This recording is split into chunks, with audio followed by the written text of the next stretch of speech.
So I took about, I don't know, 5 minutes off. Figured I wanted to do a couple more things before we cook up some stuff, and might as well bring my YouTubers and whoever else is interested in along for the ride.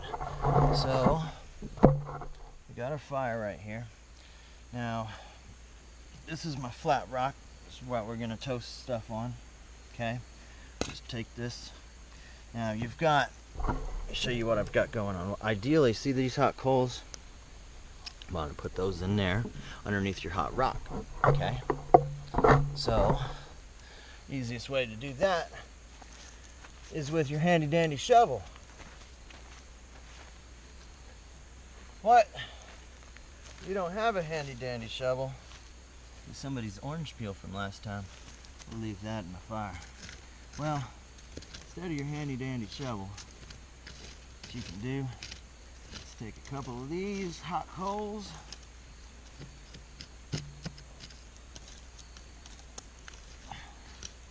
scoop them all up underneath here.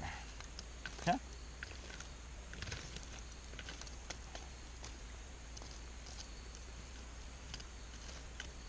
Now that shit is feeling nice. It's feeling the burn, yo. Just like Hillary Clinton. So, give that a minute, because I stirred all that shit up.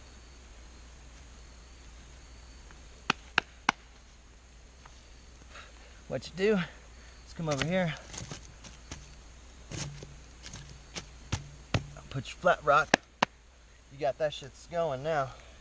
Now, you got a fish, throw them on there. You got some toast that you want to make, you can toast it up. Hell, there's so many things. You got a fucking steak, man. I've carried up some frozen filet mignons, you know, in the little single packages, tossed them down, fucking ate like a king. This is how you take it down, man. Get you some rocks. After you make your little fire pit, this right here is your kitchen, okay? What you wanting to do is you're wanting to fucking enjoy your life. You want to eat.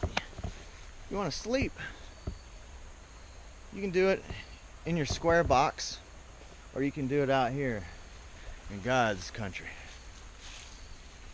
I don't too much care for the square box thing. Everywhere I look, I don't see no fucking squares. I don't see no fucking triangles. I don't see no motherfucking rectangles. Well, my GoPro just happens to be square. Maybe we need some round GoPros. That is what you guys need to do. Instead of having square GoPros, you need some round GoPros. That way I don't have to be staring at a fucking square when I'm videotaping. But everything else, you know, grows in such odd fashions. And guess what? None of these trees ever complain to this tree that it's growing out of the ordinary. You know, if you want to get philosophical, God creates all of these trees this particular way. Okay? One might say, oh, well, those trees grew up because of the sun, and they ended up growing up gnarly that way because that was the sunlight that was poking in through the canopy, which would otherwise be correct. Science, essentially, the easiest way to you know, help the hardcore Bible thumpers is science is God's language. Okay, math and science is how you talk to God. It's how you understand God. All of this stuff, if you just say, "Oh, it's God," I mean, you're ignorant. Okay, God is math. God is science. God is all of this. So, when you think about this, God created all of these trees in this particular fashion. All of this landscape. You know, of course, this water has cut through this gully over hundreds, thousands of years. Who knows exactly? But if you really want to boil down to it and just take the easy way out, God did it. Okay, we'll say that. Science is the exclamation. I can't even think of the word, not exclamation. Explanation. That's what happens when you get too far off of civilization. You start forgetting your fucking words. The explanation is written all around you. All you have to do is study the environment, study natural systems, study what is really going on. Most people that write in their little books and what have you, the good ones jot stuff down that's relevant, stuff that they have witnessed, stuff that they ended up going out and exploring and investigating and checking it out. Oh, look, that looks hot. Touch. Oh, it burned the shit out of my hand. That is all human experience. So, all of us do our certain things, okay? We all look different. We all smell different. We all taste different. We all are different. Just like all of these trees, none of these trees you're going to find are exactly the same. None of them. That's how God wants it. God doesn't want cookie cutter, okay? That's when you think about as above, so below. Human beings are tied into all of this. So when you try to think, oh, God wants us to all fall in line and follow the same religion or the same thoughts as this other douchebag that came up in front of you, that's not how it works. It's great to listen to people, to take their experiences, to learn from, but you're your own person.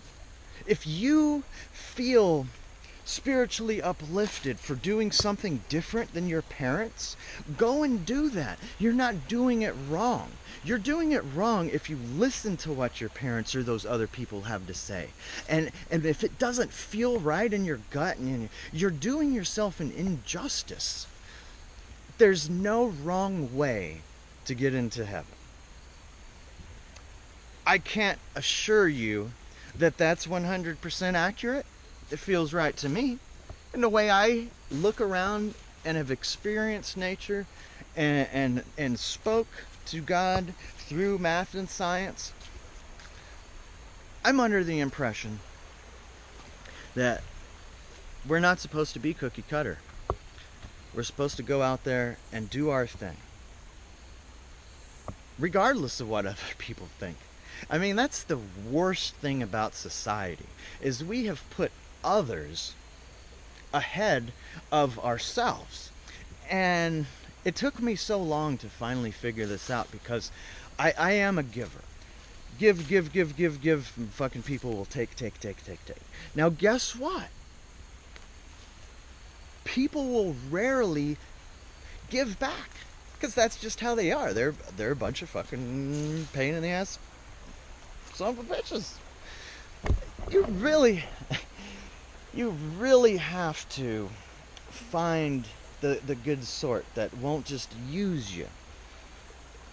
When you find those people, keep a hold of them.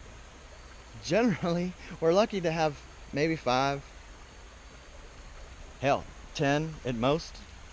I think that's about as much as I've ever seen anybody's real clique of folks that you would just go and fucking die for, type of thing, you know, people that you call family. Much like Jesus' disciples, he went around and found a bunch of folks that he felt comfortable with, he loved. They weren't even necessarily the best out there, you know. They were in those days kind of the bottom of the barrel. They weren't any big monies. Obviously somebody was financing them, so if you look a little deeper, you might find that it was Mary Magdalene, and that's probably why he was in such, you know, good standings with her, we'll say.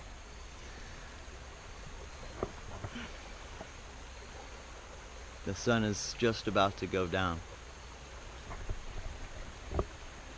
It's all about finding what makes you happy. What are you passionate about? What are the things that you would go out and you would do for free? You know, I don't have to get paid to come out here outside I love it. I wish that I could break away from society and do this all the time. I might be able to go into, society ever so often. We'll say around Christmas and around the holidays. I think that would be the best time to go and hang out with some family, see some people, and then, it's cold around there, kind of hang out and do your thing. Peace the fuck out back into the wilderness as soon as it starts getting warm again. I would very much like to make this happen. A couple of things have come to me as far as making this go, and I think these videotapes are gonna open some doors, because I'm fairly knowledgeable about doing this shit. I think there's a couple of things that I might be able to pass along to the public. I'm fairly certain that douchebag, TV companies can make some money off of that, selling commercials and what have you. At the very best, what I'd really like to do, what is this? Ew, tampon things.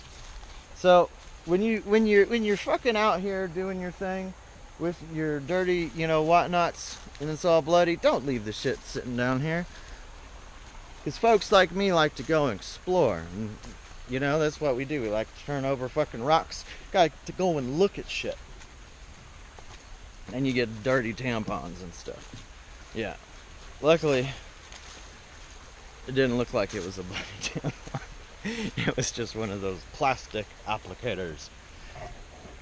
But I think that there are plenty of opportunities. For instance, these Vibram toe shoes. I wonder if they have a spokesman. I don't see a whole lot or hear a whole lot about people hiking around in the AT with these guys on, but